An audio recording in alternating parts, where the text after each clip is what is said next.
Assalamualaikum warahmatullahi wabarakatuh. Sampurasun para wargi.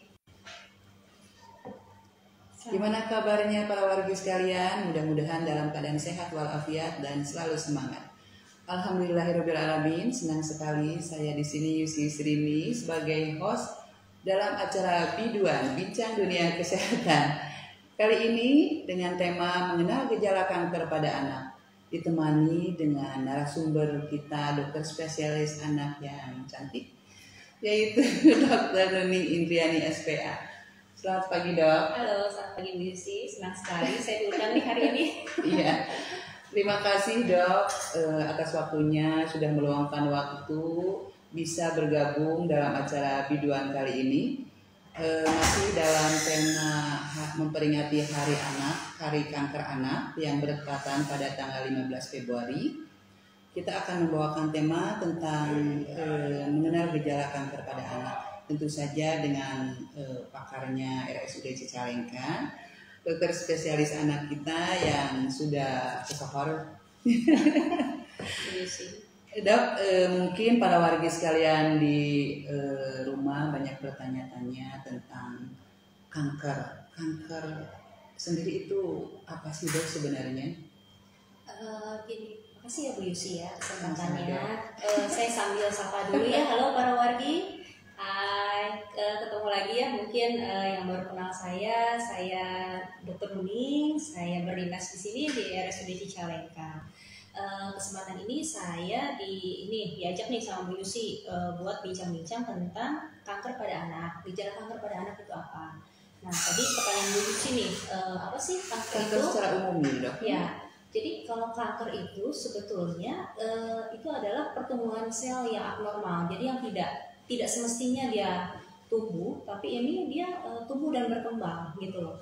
Sehingga pada nantinya si sel yang sudah berkembang ini akan mengganggu imunitas tubuh kita, sehingga memang nanti akan mengganggu banyak sistem metabolisme di tubuh kita. Gitu. Sebetulnya itu intinya gitu. Iya ya. Jadi pertambahan sel yang tidak terkontrol mungkin ya seperti ya dok ya. Nah, sekarang kan topiknya kanker anak. Sebenarnya ada perbedaan nggak sih dok kanker pada anak dan kanker pada dewasa? Oh gini, sebenarnya mungkin perbedaan yang mendasar adalah siapa yang terjangkitnya.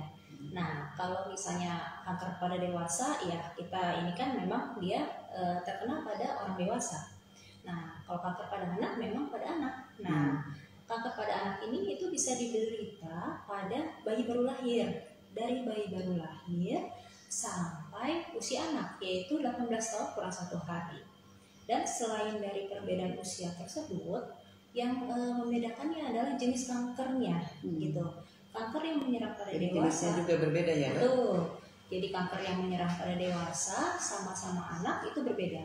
Biasanya pada anak itu bisa paling sering kalau kanker itu kan ada 2 macam ya Bu ya. Ada yang kita sebut kanker padat, ada yang sebut kanker cair. Nah, yang padat itu ya memang yang bentuknya kayak bulatan-bulatan gitulah, kayak apa? Ada benjolan, ada bengkak. Nah, itu kita sebutnya kanker padat. Nah, kalau kanker cair itu biasanya kita sebutnya identik dengan kanker darah. Nah, itu leukemia. Nah, pada anak-anak itu memang yang paling sering kayak leukemia, kanker padatnya mungkin kanker yang di anak ginjal ataupun kanker yang di daerah mata. Itu paling sering seperti itu. Meskipun kita ngeri-ngeri sedap gitu ya dok ya, tapi ini topiknya sangat menarik untuk bisa para wargi sekalian di rumah bisa mencegah sebelum terjadi ya dok ya. Jadi silahkan bagi para wargi sekalian yang mau berpartisipasi, mau bertanya, silahkan tulis di kolom chat. Mungkin pada sesi 2 nanti akan kita coba jawab ya dok. Kita lanjut ya dok, mengingat bahwa kanker itu ternyata ada pada bayi.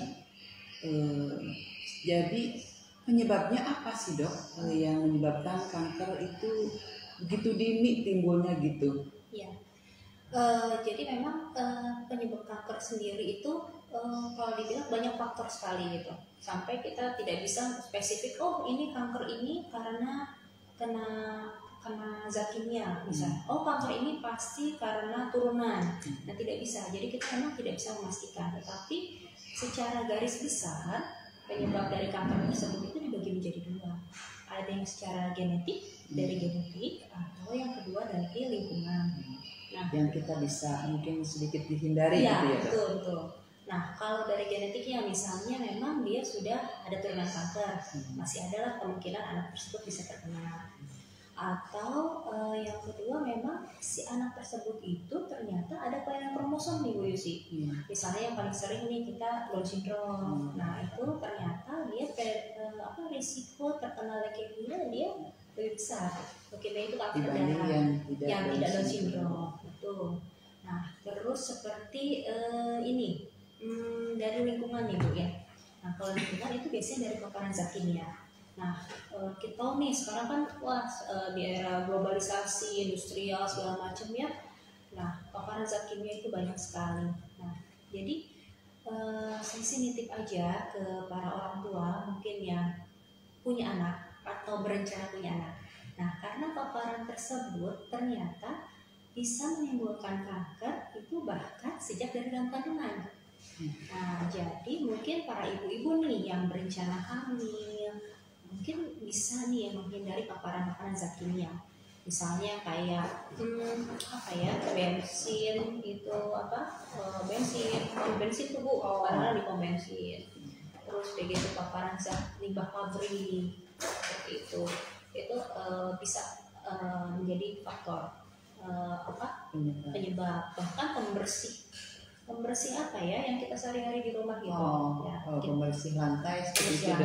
Tapi tidak spesifik ya jenis yang mana mungkin yang kita beli ya yang sudah masuk ke daftar yang aman lah ya. PPOM ya Dok. Ya gitu. Kalau dari sisi makanan gimana Dok? Sekarang kan banyak tuh makanan-makanan kemasan yang tidak seperti zaman saya kecil dulu. Kecil ya Bu ya? Iya, saya udah tua Dok. Zaman saya dulu anak-anak tidak terlalu banyak makanan yang dalam kemasan jajanan seperti itu. Nah, apakah itu berpengaruh gitu Dok? Kita nggak boleh sebut merek kan ya. Minuman, makanan dalam kemasan itu apa berpengaruh gitu Dok? Oke. Nah, sebetulnya penelitian secara langsung juga yang jenis yang ini menyebabkan kanker atau enggak itu memang tidak ada gitu ya, bukan tidak ada sih maksudnya. Jadi memang kalau ya persis sekali menyebabkan kanker pasti sudah tidak akan lolos PPOM lah. Ya. Cuma kita berpikir seperti ini, makanan yang memang dia dikemas pasti kan dia mengandung pengawet ya Bu ya. Nah, mungkin kalau sekali 2 kali dalam sebulan ya nggak ada masalah. Tetapi kalau misalnya konsumsinya berlebihan setiap hari, apalagi sehari 3 kali gitu ya, kan mungkin lebih baik dari makanan segar gitu ya Dok. Betul, ya, jadi makanan sehat lah ya. Kembali ke alam ya Dok ya. Kembali ke alam ya, back to nature kita ya. Iya. Mengingatkan kembali bagi para wargi yang mau berpartisipasi silahkan ditulis di kolom chat. Kemudian Dok, kita kan topiknya mengenal gejala nih Dok ya. Mungkin para ibu sekalian bukan cemas ya, tapi karena mencegah itu lebih baik daripada mengobati, tentu saja kita harus waspada ya Dok. Mengenal sedini mungkin apa yang ada pada anak kita masing-masing gitu Dok.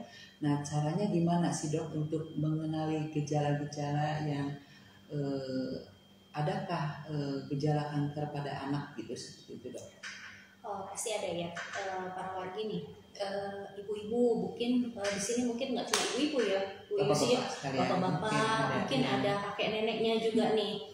Nah jadi gini nih, sebetulnya gejala dari kanker anak itu mudah kita kenali, tetapi seringnya itu sering diabaikan. Jadi kita merasanya oh ya nggak apa-apa gitu, oh nggak apa-apa. Pertama yang harus kita lihat adalah pucat. Nah, kalau anaknya itu pucat, jadi kita kelihatannya, nah sering banget nih datang ke saya nih misalnya, dok ini udah emang bule dok anaknya gitu. Padahal jadi sangkanya putih gitu, jadi malah seneng bule gitu. Nah sedangkan pas ngeliat orang tuanya kulitnya sama kayak saya gitu ya. Nah, manis manja gitu ya Bu ya. Nah, karena anaknya bule ya. Padahal pas kita datang pucat. Nah, mungkin itu salah satu yang harus dilihat. Kemudian juga bisa ini Bu, kayak memar biru-biru gitu. Nah, biru-biru tanpa sebab. Banyak gitu. Banyak. Bukan biru, satu titik aja. Bukan satu titik, dan dia biasanya besar-besar.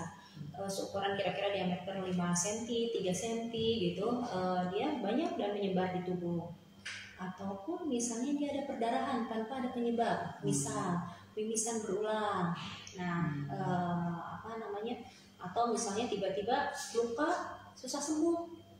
Nah, jadi kayak ngalir terus si darahnya itu. Nah, itu juga patut diwaspadai.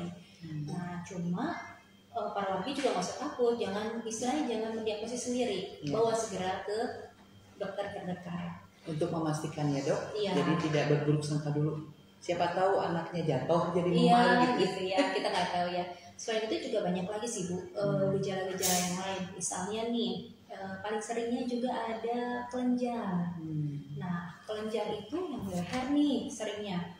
Nah, kalau anak biasanya ada kelenjar, salah satu dari deteksi kanker juga dari situ. Tapi bedanya adalah si kelenjarnya itu biasanya besar, nggak kecil-kecil, dia besar, tidak nyeri, dan terus tidak disertai demam. Jadi tiba-tiba ada benjolan aja. Nah, besar, nggak nyeri, terus nggak ada demam. Nah, kita juga bisa berpikir, oh jangan-jangan salah satu gejala dari awal dari kanker.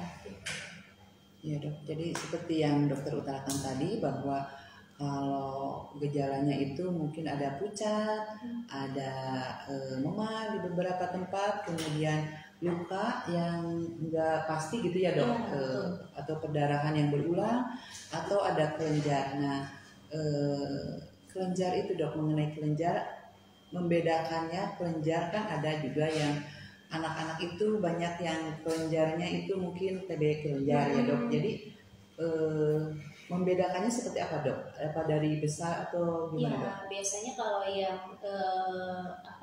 TB itu kan biasanya kelenjarnya kecil-kecil. Kecil-kecil, tribiformis lah kalau kita sebutnya. Nah, kalau misalnya di kanker ya biasanya besar-besar. Biasanya lebih dari 1 cm dia, dan terus tidak nyeri. Tidak ada rasa nyeri. Tidak ada rasa nyeri. Beda sama kalau misalnya kelenjarnya karena infeksi, misalnya karena infeksi bakteri gitu loh, karena kan gede juga tuh, tapi dia sakit. Nah, itu beda, bukan ke arah situ. Tetapi tetap ya para warga jangan mendiagnosis sendiri. Tetap satu sama lain masih banyak berkaitan. Terus juga ini Bu, berat badan. Nah, berat badan yang tiba-tiba turun drastis, tiba-tiba selama 2-3 bulan turun terus banyak sampai 5 kilo, 7 kilo tanpa ada penyebab yang lain. Nah, itu juga jadi penting sekali menimbang bayinya di posyandu Dok ya, supaya salah satunya itu untuk mendeteksi mungkin ada penyakit penyerta Dok ya, bukan hanya karena makanan saja. Iya, ternyata semakin menarik Dok temanya. Barangkali ibu atau bapak para wargi sekalian di rumah sekarang udah mulai coba-coba untuk memeriksakan anaknya gitu ya. Nah, jangan takut-takut ataupun terlalu cemas. Kita yang penting waspada ya Dok, segala sesuatu. Silahkan tidak usah ragu untuk memastikan hal-hal yang tidak diinginkan itu. Barangkali siapa tahu tidak ada apa-apa, tetapi harus tetap dipastikan. Silahkan datang ke Poli Anak RSUD Cicalengka yang bukanya setiap hari dari Senin sampai dengan Sabtu. Di sini nanti kita akan dilayani oleh 2 dokter spesialis anak ya Dok, Dokter Nuni sendiri salah satunya dan Dokter Retno. Secara bergantian harinya ya Dok. Nah, mengenai kanker itu sendiri Dok ya, di kita selama dokter menangani di sini, apakah sudah banyak kasusnya Dok yang ditemui? Ya, sebetulnya sih saya sih cukup prihatin ya Bu ya. Jadi memang beberapa kasus yang sudah ditemukan di sini cukuplah ya Bu ya, selama saya menjadi dokter anak di sini cukup banyak, dan biasanya memang datangnya memang sudah terlambat. Nah, salah satu gejalanya lagi itu adalah pembengkakan di perut, Bu. Nah, kadang-kadang itu anak tuh nggak ketahuan, dibilang perutnya buncit gitu ya. Apalagi kalau usia remaja juga ada itu, kemarin juga ada begitu, ibu orang tuanya nggak tahu, anaknya diam saja. Nah, itu menjadi sudah udah agak lambat gitu. Nah, prihatin sekali sih memang gitu. Jadi karena ini prinsipnya kanker pada anak itu adalah semakin cepat terdiagnosis, semakin cepat tertangani, harapan hidupnya itu akan jauh lebih baik. Iya. Tentu saja kita sangat prihatin ya dok, mengingat sebenarnya momennya peringatan Hari Kanker Anak, tetapi intinya kita peduli ya dok. Iya. Kita peduli bahwa anak-anak di sekitar lingkungan RSUD Cicalengka maunya sehat semua dok ya, merupakan harapan bangsa, mereka merupakan masa depan kita selanjutnya. Jadi diharapkan anak-anaknya tumbuh sehat, cerdas ya dok ya. Makanya kita menyajikan tema ini juga karena kita peduli pada anak Indonesia tentu saja. Kemudian dok, pencegahan yang paling signifikan gitu dok, gimana sih, apa ada tips-tipsnya gitu, apa bisa dicegah kanker pada anak seperti itu dok? Pertanyaan yang sulit ya Bu ya. Sebetulnya tuh maunya semua penyakit itu bisa dicegah. Betul. Cuma memang kalau kanker ya sampai sekarang juga mungkin yang bisa kita lakukan adalah memberikan pola hidup yang sehat pada anak. Karena tidak ada imunisasinya gitu loh. Betul, tidak ada imunisasinya, terus tiba-tiba muncul ya, makanya ya prihatin lah kita ya. Nah, cuma yang memang bisa kita lakukan adalah menerapkan pola hidup yang sehat pada anak, dari pola makan, kebiasaan, olahraga, gitu, dan itu diterapkan pada anak-anak kita.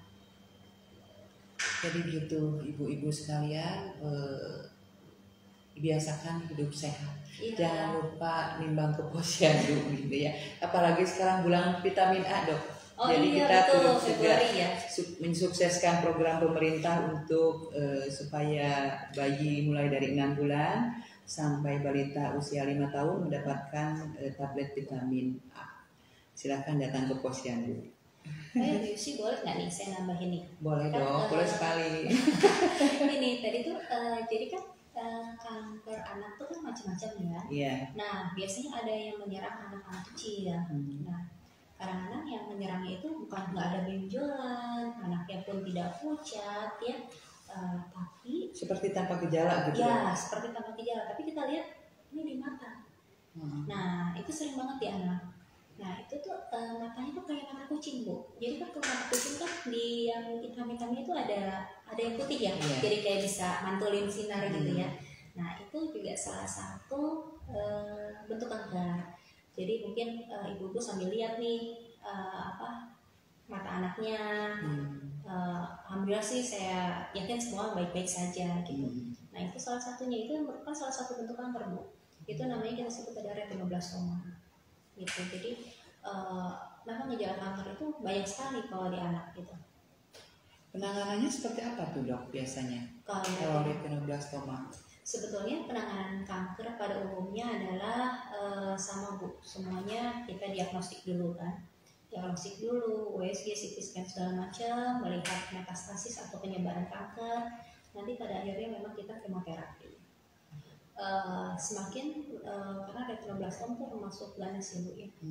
Nah, jadi kalau misalnya semakin cepat kita temukan, itu prognosis akan jauh lebih baik. Ya paling buruk-buruknya memang pengangkatan bola mata ya, gitu. Cuma ya kita nggak berpikir ke sana ya, kita tahu awareness aja dulu. Iya, jadi kita membahas bukan berarti kita berharap dok ya, justru berharap supaya tidak terjadi ya dok ya. Jadi untuk mendeteksi sedini mungkin, apabila ada hal-hal yang tidak diinginkan, kita bisa cepat bertindak mungkin gitu ya dok, sehingga proses penyembuhannya akan lebih baik ya dok. Yang pucat itu dok berarti itu ada kanker apa tuh dok kalau yang gejalanya pucat? Hampir seluruh kanker itu pucat ya, karena terutama memang pada leukemia. leukemia atau kanker darah itu biasanya dia pucat, memar, mudah berdarah gitu, karena sel-sel kankernya itu dia menyerang di bagian sumsum tulang yang tempat pembentukan dari sel darah tersebut. Jadi dia memang jadi kayak mendestruksi, jadi kayak memecah gitu, sehingga anak-anak munculnya dengan pucat. Tetapi kanker-kanker yang tadi, yang kan kita ada kanker cairan padat Bu ya, kanker padat juga begitu, karena dia akan mendestruksi, pada akhirnya akan rusak. Jadi sehingga pada akhirnya memang rata-rata ya anak-anak itu akan pucat gitu pada anak-anak yang kanker. Sama ada juga nih Bu, kanker tulang.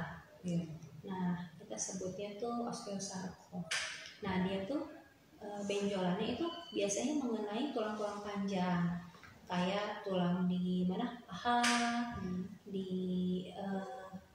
tangan nih, di siku, terus di kaki bagian bawah yang tungkai. Nah itu biasanya mengenai di situ. Biasanya si anak tersebut biasanya kena trauma nih Bu, misal main bola, head nih sama lawannya besar gitu ya, buka, ada retak terbuka. Nah itu mungkin ya memang ada prediksi kanker di situ, bisa jadi salah satu menjadi osteosarkom gitu. Tapi bukan berarti yang main bola ke jeduk jadi kanker, bukan ya. Jangan analisa yang berbeda. Jadi dari awalnya emang udah ada gejalanya mungkin, atau ada bibitnya gitu ya. Betul. Jadi penyebab sama pencetus kalau dibilang gitu seperti itu ya. Jadi dicetuskan sama benturan seperti itu dok ya. Tapi kalau yang sehat sih kan nggak apa-apa ya, banyak pemain bola Persib kemarin atau kalah. Ya, jadi ternyata akhirnya bisa seluruh tubuh dok ya, kena kanker. Kanker itu dari ujung kepala sampai ujung kaki ya. Yang dari ujung kepala mungkin kanker kulit, yang ujung kaki mungkin ya itu yang kayak osteosarkom itu bisa. Jadi tidak pilih-pilih dok ya, jadi bisa menyerang di mana saja. Betul, di mana saja. Dan bisa menyebar kemana saja. Oh iya, jadi kalau udah terkena kanker di satu bagian, bisa menyebar ke bagian yang lain. Misalkan kanker kulit bisa jadi kanker apa tuh dok? Kanker kulit kanker apa ya? Misalnya yang gampang nih, kanker misalnya neuroblastoma atau kanker padat kayak kanker padat dia ada di paru-paru misalnya. Nah dia bisa menyebar ke daerah sekitarnya, bisa ke tulang, ke saraf gitu, itu bisa. Apabila tidak ditangani dengan cepat mungkin aja dok ya. Jadi lebih baik kita menangani lebih cepat supaya penyembuhannya juga mudah-mudahan bisa 100%. Ada kan ya dok ya? Iya ada. Yang dapat sembuh kembali total gitu ya dok. Ada. Kayak misalnya ini nih Bu, kanker yang leukemia itu. Leukemia itu kan dia menyerangnya kan di darah. Nah, itu bisa menyebar kemana-mana. Misalnya dia kena sumsum tulang belakang, kan di sumsum tulang belakang dia sudah kena, terus dia gitu ke mana? Ke otak. Nah mungkin dia jadinya karena kalau darah beredar ya dok. Iya betul. Nah dia bisa jadi misalnya pusing terus-terusan, terus dia gitu kadang-kadang mungkin sampai kejang gitu, ataupun misalnya dia dari situ menyebar di paru ya, jadi ada massa di paru, ada kanker yang ada di paru yang memang penyebarannya dari leukemia tersebut. Jadi memang si kanker itu memang kemana-mana ya Bu ya. Itu saya memang ya prihatin lah Bu dengan kanker. Itu ada derajatnya gitu dok, level-levelnya, misalkan yang bisa sembuh total itu yang seperti apa tuh dok? Sebetulnya tidak ada ini sih Bu ya, semuanya memang tergantung sama kekuasaan Allah ya, tentu saja ya. Jadi ada yang memang kalau yang jelas yang masih stadium 1, 2 itu biasanya angka kesembuhannya lebih tinggi. Tetapi ada pun yang stadium 3 juga bagus juga, ada juga memang semuanya kembali sama respon terhadap kemoterapi, kecepatan pengobatan, dan semangat ya juga, semangat tuh ya, semangat dari lingkungan sekitar, orang tua mungkin, lingkungan itu mungkin juga sangat berperan penting ya dok ya tentang terhadap kesembuhan anak yang menderita kanker. Jadi kepada para wargi sekalian yang anaknya mungkin sudah menderita kanker, tidak usah berkecil hati ya dok. Iya betul. Berkaca dari pengalaman COVID kemarin ya dok ya, kita dengan tidak menjaga kecemasan, selalu waspada, saling dukung, ternyata kita bisa melalui itu semua. Mungkin musibah pada keluarganya juga apabila kita saling memberikan semangat.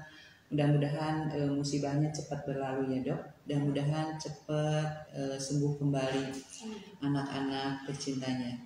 Yang belum ya, atau yang bukan belum, jangan sampai anak-anak kita yang tidak terkena itu menjadi terkena kanker. Kita mungkin akan meminimalisir ya dok ya faktor-faktor resiko yang seperti diuraikan tadi oleh dokter.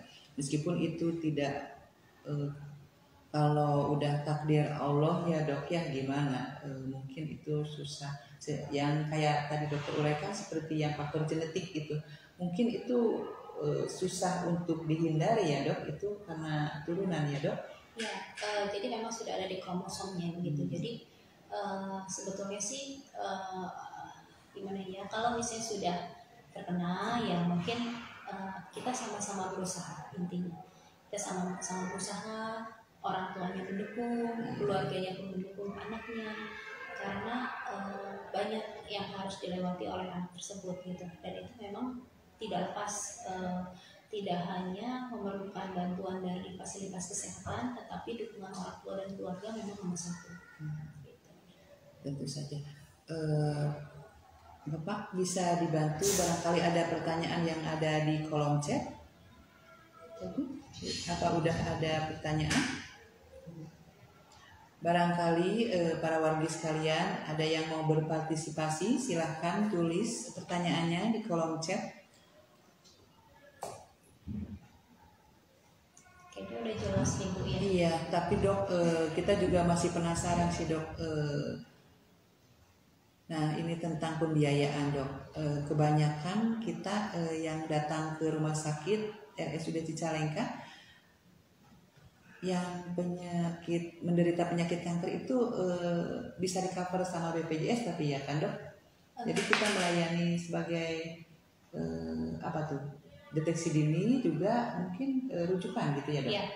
Jadi kalau memang kan ke rumah sakit umum daerah Cicalengka ini kita tipe C ya Bu ya. Yeah. Saat ini masih tipe C. Pada fasilitas kesehatan seperti ini memang yang bisa kita lakukan adalah deteksi dini. Deteksi dini dan rujukan. Nah, rujukannya nanti akan kami arahkan nih. Kami arahkan kepada konsultan hemato-onkologi anak yang ada di daerah Bandung dan sekitarnya. Gitu, sehingga anaknya segera mendapatkan pertolongan. Iya, jadi sekali lagi bagi para warga sekalian tidak usah berkecil hati karena semua sudah bisa kita tangani atau tercoverkan gitu ya dok ya sama BPJS. Meskipun kita sebagai rumah sakit tipe C berarti kita memberikan rujukan ke rumah sakit yang lebih besar. Ya. Alhamdulillahirobbilalamin. Ada pertanyaan nggak Pak?